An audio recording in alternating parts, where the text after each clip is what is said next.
Joshua chapter 10. Now Adonizedek, king of Jerusalem, heard that Joshua had captured Ai and devoted it to destruction, doing to Ai and its king as he had done to Jericho and its king, and that the people of Gibeon had made peace with Israel and were living near them. So Adonizedek and his people were greatly alarmed, because Gibeon was a great city, like one of the royal cities. It was larger than Ai, and all its men were mighty.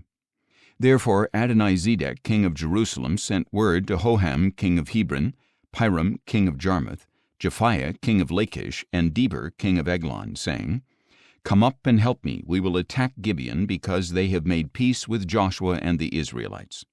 So the 5 kings of the Amorites, the kings of Jerusalem, Hebron, Jarmuth, Lachish, and Eglon, joined forces and advanced with all their armies.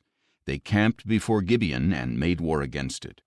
Then the men of Gibeon sent word to Joshua in the camp at Gilgal, Do not abandon your servants. Come quickly and save us. Help us, because all the kings of the Amorites from the hill country have joined forces against us. So Joshua and his whole army, including all the mighty men of valor, came from Gilgal. The Lord said to Joshua, Do not be afraid of them, for I have delivered them into your hand. Not one of them shall stand against you. After marching all night from Gilgal, Joshua caught them by surprise, and the Lord threw them into confusion before Israel, who defeated them in a great slaughter at Gibeon, pursued them along the ascent to Beth-horon, and struck them down as far as Azekah and Makkedah. As they fled before Israel along the descent from Beth-horon to Azekah, the Lord cast down on them large hailstones from the sky, and more of them were killed by the hailstones than by the swords of the Israelites. On the day that the Lord gave the Amorites over to the Israelites, Joshua spoke to the Lord in the presence of Israel. O sun, stand still over Gibeon. O moon, over the valley of Ajalon. So the sun stood still and the moon stopped until the nation took vengeance upon its enemies. Is this not written in the book of Jasher? So the sun stopped in the middle of the sky and delayed going down about a full day. There has been no day like it before or since, when the Lord listened to the voice of a man, because the Lord fought for Israel. Then Joshua returned with all Israel to the camp at Gilgal. Now the 5 kings had fled and hidden in the cave at Makkedah, and Joshua was informed, The 5 kings have been found, they are hiding in the cave at Makkedah. So Joshua said, Roll large stones against the mouth of the cave and post men there to guard them.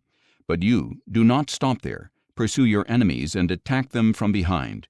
Do not let them reach their cities, for the Lord your God has delivered them into your hand. So Joshua and the Israelites continued to inflict a terrible slaughter until they had finished them off, and the remaining survivors retreated to the fortified cities. The whole army returned safely to Joshua in the camp at Makkedah, and no one dared to utter a word against the Israelites. Then Joshua said, Open the mouth of the cave and bring those 5 kings out to me. So they brought the 5 kings out of the cave, the kings of Jerusalem, Hebron, Jarmuth, Lachish, and Eglon. When they had brought the kings to Joshua, he summoned all the men of Israel and said to the army commanders who had accompanied him, Come here and put your feet on the necks of these kings. So the commanders came forward and put their feet on their necks. Do not be afraid or discouraged, Joshua said. Be strong and courageous, for the Lord will do this to all the enemies you fight.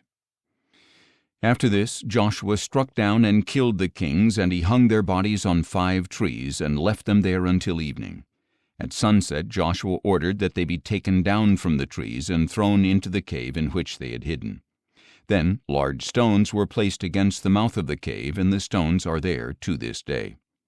On that day Joshua captured Makkedah and put it to the sword along with its king. He devoted to destruction everyone in the city, leaving no survivors. So he did to the king of Makkedah as he had done to the king of Jericho.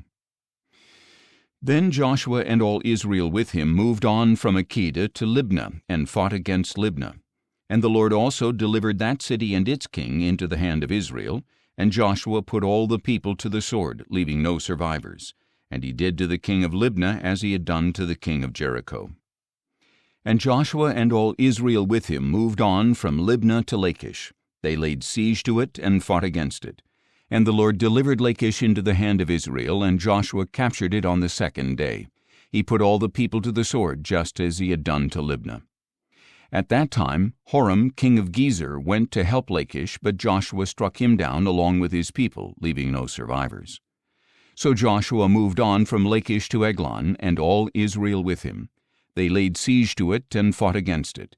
That day they captured Eglon and put it to the sword, and Joshua devoted to destruction everyone in the city, just as he had done to Lachish.